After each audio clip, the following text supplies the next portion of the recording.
Was it always this bright? Guess it's 6 a.m.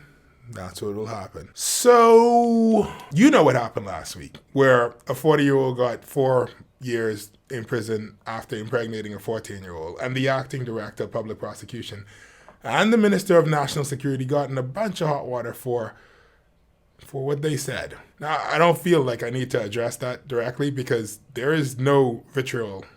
Vitriol? There's nothing I can add to that conversation that Twitter hasn't said already. Honestly, this story was so big, I'm kind of surprised that the Bush cook didn't do a special theme menu. The not Wayne Monroe burger, made with properly aged beef, and fries or salad, you know, whichever one you consent to. Instead, I would like to talk about how every time something with statutory rape comes up, a significant portion of the population says things like, but you see her though? Somebody is 14-year-olds, you can't tell they 14 by looking at them. All right, let's pretend. It's very weird, but all right.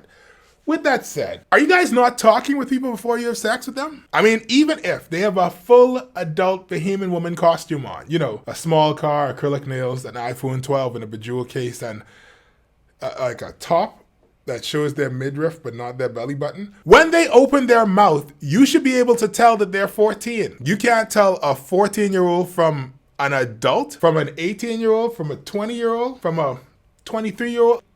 I think something may be wrong with you. All the times against my will that I've had to interact with a 14-year-old, at no point was I like, oh my gosh, it's so good to have a conversation with an adult. You know what it is? It's, oh no, this poor child doesn't know the dumpster fire of a planet they're about to inherit.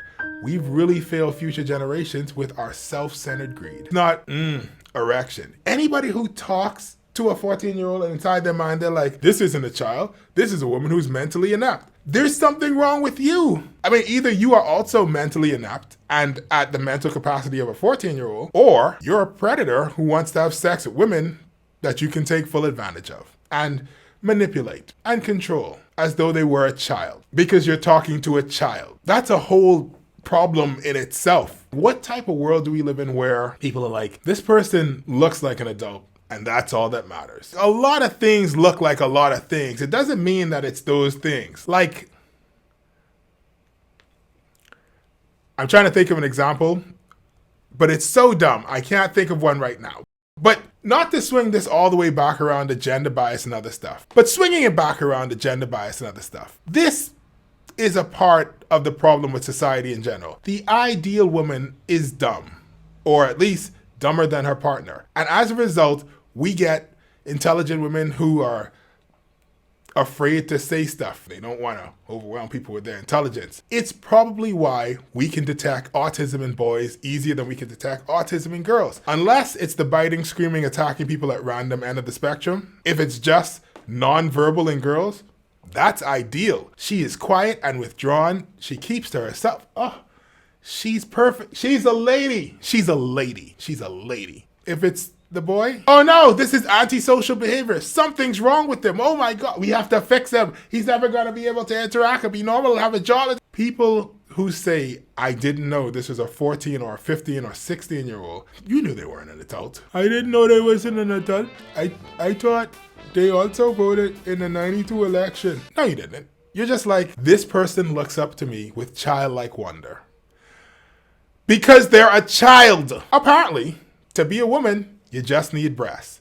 And it makes me feel dumb because I assumed that there was more to womanhood than breasts. There's an entire portion of the population that you don't care about their opinion or their ability to express it. So much so, to the point that if you switch them out with someone who hasn't had half of their life experiences, you apparently can't tell the difference because she's wearing high heels. Have you ever thought that she's wearing high heels because she's short? Because she's a child? Come on, you knew she was 14. Or if you didn't know, then you need to look deeper inside yourself and ask yourself, why didn't I know she was 14? Because all the women who are my age don't act like this, and all the women who are slightly younger than me, but still very much legal, don't act like this. You over here reminiscing about Blue's Clues, and she's like, what that is? Oh, that's like Peppa Pig. The reason that you don't care what she has to say is because apparently you don't rate women. Why? And lastly, here's a fun rule of thumb to remember if you are a government official. The more microphones in front of you, the dumber the thing is that you're saying. If there are more than 3 mics in front of you, stop talking. Whatever you're saying is dumb. Do not continue talking. If there are 5 mics in front of you, I didn't even know we had that many mics in the country. Don't say anything further. If you started the conversation and there were 2 mics in front of you, and by the end of the conversation or third sentence, there are 5 mics in front of you, don't say it. Just assume that everything that you're saying is incorrect. You've given away the launch codes. You are openly pledging your allegiance to Satan. Just do not go any further. Microphones are like flies. If you're talking poop, there will be a bunch of microphones. Anytime somebody talks about gender and they're going to say something that's obviously the incorrect thing to say, there are going to be no less than 8 mics in front of them. Every microphone in the country, they will rent microphones for that moment just to record the dumbness you're about to say. On the other hand, if you're like, I don't know, the Minister of Education, and you're trying to explain where kids can go to get free resources to supplement their educational deficiencies, you may get half a mic. You may get one of those Dixie cups with the string that people like on the car. The whole thing is, you want to get to the sweet spot of 2.5 mic. Anything over that, talk very slowly. Listen to what you're saying. Don't get too excited because everybody's nodding their head, because nodding is actually a bad thing. That's my Schin Nguyen tip of the week for politicians. Was I recording? Oh no.